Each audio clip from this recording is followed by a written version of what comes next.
واحدة من كل 7 نساء في مجتمعنا مصابة بسرطان الثدي. 1 من كل 100 رجل بمجتمعنا مصاب بسرطان الثدي. يمكن أمك، أختك، أنت تكوني مصابة وأنت مش عارفة. يمكن أمك، أختك، زوجتك مصابة ولا أنت ولا هي عارفة.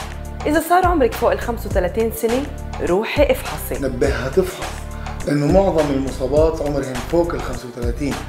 روحي اطلبي فحص ميموغرام، خاصة إذا كنت من النساء اللي ما خلفوا خلال حياتهن، أو إذا كنت من النساء اللي بلشت عادتهن الشهرية بعمر 11 سنة أو أقل. روحي اطلبي فحص ميموغرام، خاصة إذا كان بتاريخ عائلتك من طرف الأم أو الأب شخص مصاب بالسرطان. القصة مش لعبة، روحي افحصي، تصالحي مع جسمك، تعتبرهوش مفهوم ضمنا، تأملي تغييراته والتفصيلات المتغيرة فيه. راقبي منطقة الثديين، وإذا حسيتي بأي تكتل جديد هناك توجهي للمختص. الكشف المبكر حبيباتي ممكن يزيد احتمال النجاة من المرض بنسبة 90%. مرة كل 6 أشهر فحص صغير بالميموغرام وهاي هي. أنشب الخبيث أظفاره متربصا كعادته، لا يفرق بين صغيرة أو كبيرة، جميلة أو العكس. لم يطرق الباب على النائمين بأمان، ولم يكسر الباب أيضا. تسلل بجناح الهدوء إلى بيت ميساء أبو غنام في قريتها كفر عقب بالقدس. غرس أنيابه في صدرها، وكاد يسرق معالم أنوثتها لولا اكتشافه مبكرا. إنه سرطان الثدي. ميساء بعد السرطان أكثر شراسة، أكثر قوة، أكثر تحدي، أكثر ثورة داخلية. الإعلامية ميساء ليست كباقي النساء اللواتي يندبن حظهن عند النائبات بالبكاء. هي لم تبكي شعرها الراحل أو زوجها المنسحب من حياتها بعد هجوم المرض الذي يصيب سنويا 3 نساء من كل 1000 امرأة. قوية بما يكفي للظهور برأسها العاري من الشعر والمليء بالأمل. تضحك وتحارب، تتحدى السرطان بقوة الإرادة وشغف الحياة. أنا السرطان كان عم ياكل فيي وأنا بضحك عليه. أنت عارف؟ أنا كنت باخذ الكيماوي. إذا بتسمع ضحكي عالي في المستشفى بتعرف إنه ميساء اليوم عندها جلسة كيماوي. أجا بلغني نتيجة الفحص إنه أنا عندي سرطان بالثدي، وإنه أنا يعني مش من أول الحالة المسكر. فأول سؤال سألته قلت له إنه قديش بعد أعيش؟ أنا كثير المرض غير حياتي، قلب 180 درجة حياتي. صرت أقيم اللحظة، كثير بقيم اللحظة، بقيم الوقت كثير. كل لحظة أنا بكون مستمتعة ومبسوطة فيها، بستغلها للآخر أظن مبسوطة.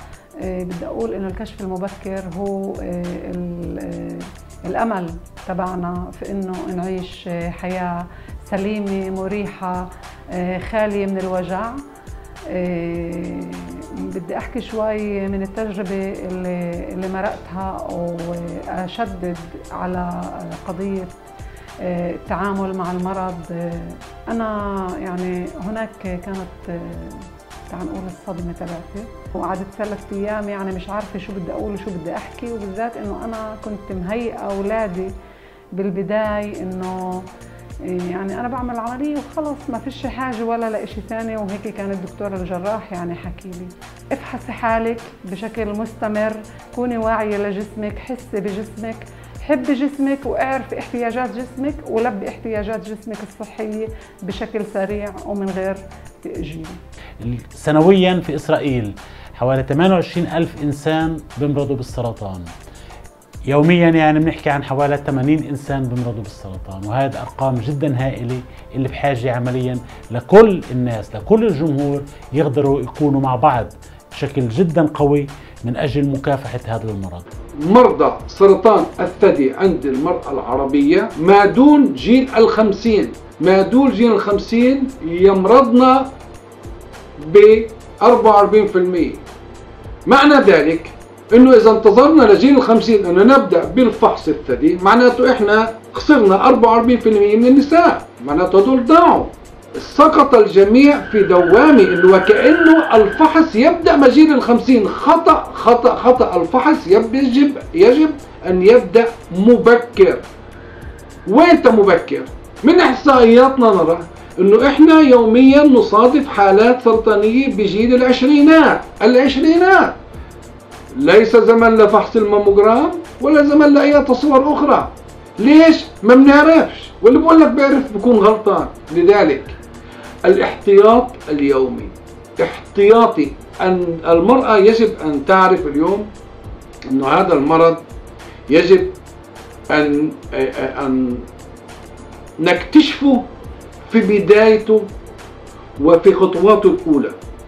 أن المرأة يجب أن تعلم أنها يجب أن تكون في إطار عيادة الثدي عند الطبيب المختص للثدي من جيل ال25. من جيل ال25 الطبيب المختص بيقدر يعرف ايش التوقعات، ايش اللي لازم نعمله، بدرس العيلة، بدرس كل الصفات الموجودة حول هاي المرأة، سواء صفات وراثية، صفات هرمونية، صفات كثيرة اجتماعية، وبتكون في مواصلة كل 6 أشهر. وهي الطريقة الوحيدة حتى اللحظة هاي الأضبط والأصح من أجل أن نتفادى مستقبلا اكتشاف سرطان مستفحل.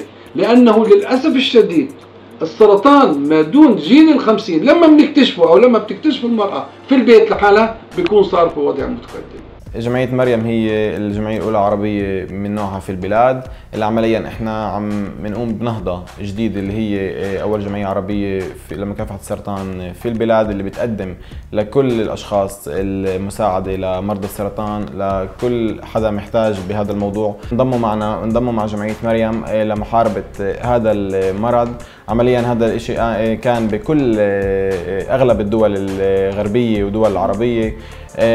هذا الشيء بيصير لأول مرة بالناصرة، بالبلد المقدسة عندنا بالناصرة.